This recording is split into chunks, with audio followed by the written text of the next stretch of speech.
Hi, I'm Gordon from Camera Labs, and this is my first look at the Canon RF 35mm f1.4L VCM, a high-end wide-angle prime lens for EOS R mirrorless cameras.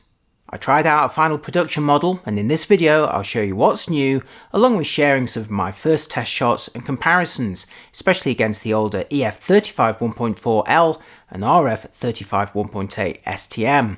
The new RF 35 1.4L VCM was announced in June 2024 at a price of £1,819. I didn't have the dollar price when I made this video, but the latest prices are going to be linked in the description. Canon describes it as a hybrid lens, their second after the 24-105 2.8Z, with both being optimised for photo and video, but I don't personally think we'll see a separate version that's aimed more at photographers. I think like most manufacturers, this is simply Canon recognising that video performance is becoming more important and factoring that into the feature set and optical design of a new lens. So unless there's a 1.2 version being developed, I'd just consider it as their high-end 35mm prime in the RF mount. It's actually Canon's second RF prime with this focal length, following the earlier RF 35 1.8 macro STM seen here, which helped launch their full-frame mirrorless system back in 2018.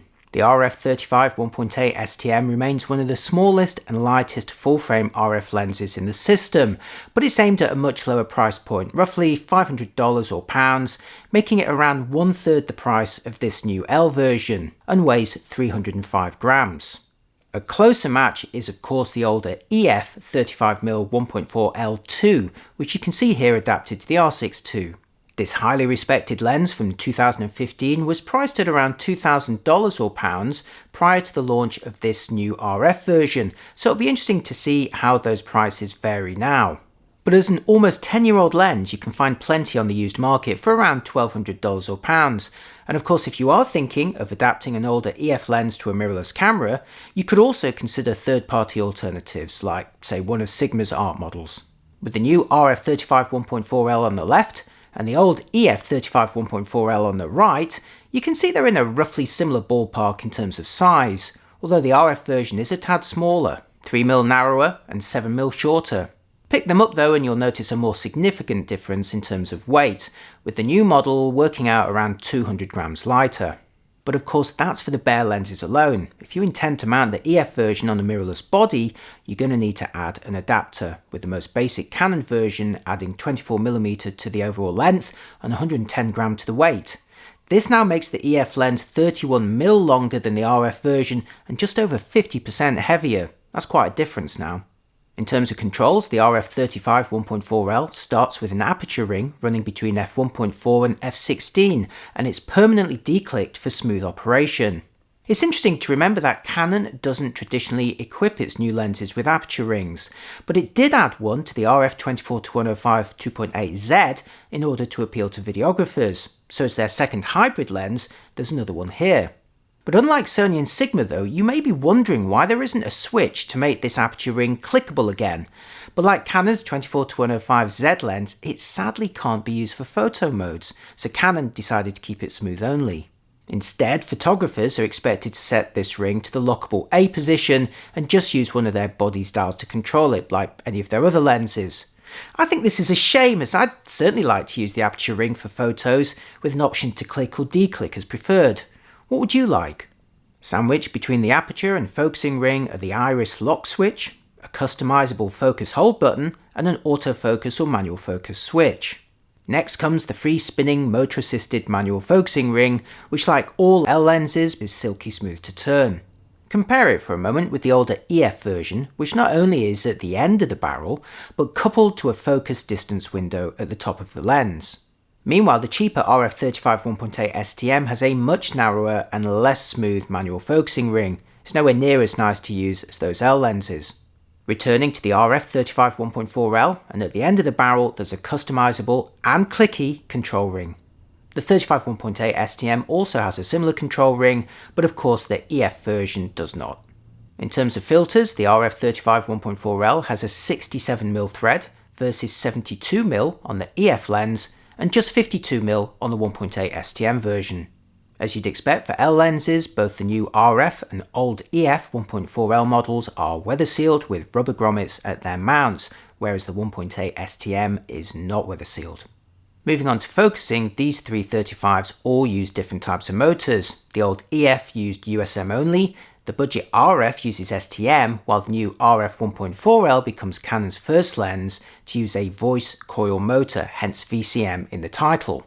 Canon claims that VCM, working alongside Nano USM in this lens, allows it to drive a larger optical group better than it could with Nano USM alone, and when shooting side by side with the old EF version, it certainly snapped into focus faster, plus it is very quiet. I hope to do a more detailed focusing test in the future, but for now, here's how it looks for video on the R6 Mark II, wide open to f1.4 of course. I actually use bright 35s for all of my B-roll and pieces to camera, including on this video, and it strikes a good balance of capturing your surroundings, but with minimal distortion and decent separation. Speaking of which, here's a quick portrait taken with the RF 35 1.4L, again at 1.4 on the EOS R6 II, using face and eye detection.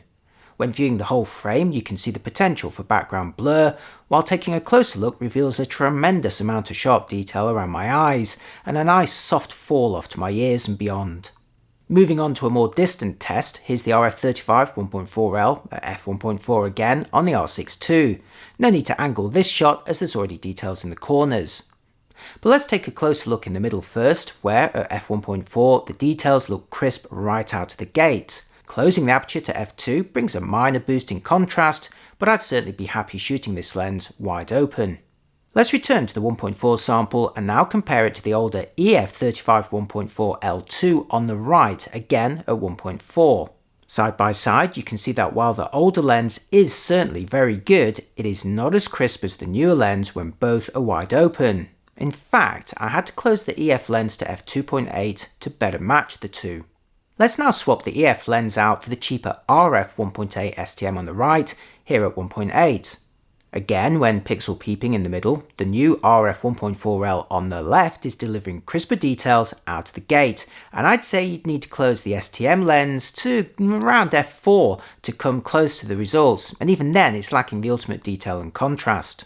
Okay, so now back to the RF 1.4L, still wide open to 1.4, and let's head into the far corners to see how it performs. And the quick answer is very well indeed.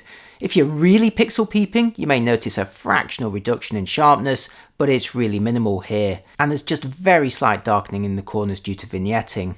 As I close the aperture, you'll see that vignetting quickly dissipates, although there's little to be gained in terms of sharpness and contrast. This lens is performing very well across the frame with the aperture wide open. But how does it compare to the other lenses? Here's the new RF on the left and the old EF version on the right, both at f1.4, and the difference in their corners is quite obvious.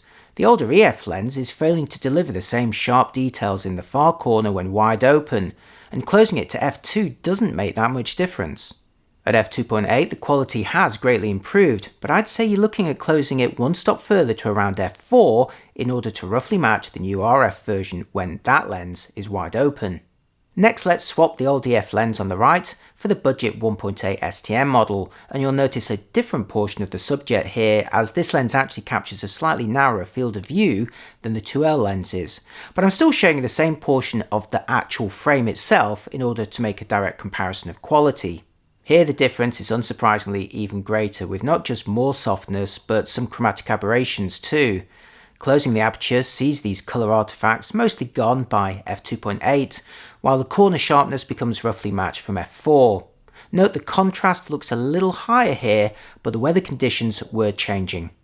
Before wrapping up, a quick focus breathing test, first with the new RF 35 1.4L, racking from infinity to its closest focusing distance of 28 cm, and back again. Here you can see a small amount of magnification as I focus closer, but it's pretty well behaved, which should please videographers. For comparison, here's the old EF 35 1.4L, again racking focus from infinity to its closest distance, which coincidentally is the same 28 cm, where this time you'll notice the field reducing more due to the effect of focus breathing. While this actually has a side benefit of giving it a mildly greater magnification of 0.21 times versus 0.18 times on the new lens, it will be more noticeable during focus pulls in video. Oh, and I should say, as a macro lens, the cheap 35-1.8 wins the reproduction contest, delivering greater 0.5 times magnification, better than either of the L models. Plus it has optical stabilization too, which is lacking from both L lenses, in case you want that. As I wrap up, here's a few extra samples taken with the new lens. I plan to get the RF 35-1.4L back in again for an in-depth review at some point in the future, but for now I hope that these tests have given you a flavour of the new lens and what it's capable of. Certainly, as you saw, it's very sharp across the frame right out of the gate, and it outperforms both the older EF version as well as the cheaper RF 35 in that regard, as you'd hope for the new high-end 35 in the system. It's also nice to see Canon pricing it similarly to the old model at launch. Oh, and before I go, the lens was also launched alongside a new flash, the Speedlite EL-10, shown here on the right, next to the older 430EX that it replaces on the left. The new flash on the right has a guide number of 40, it recharges faster in just 1.5 seconds, it can be controlled via the Camera Connect app on your phone, and it does require a recent body with a multi-function accessory shoe, like the R3, R6 II, R7 and R8. And in the absence of a sponsor for this video, because I only really like to do sponsors about once a month, the only thing that I've got left to do is to thank you personally for watching, and I hope to see you next time. Bye bye.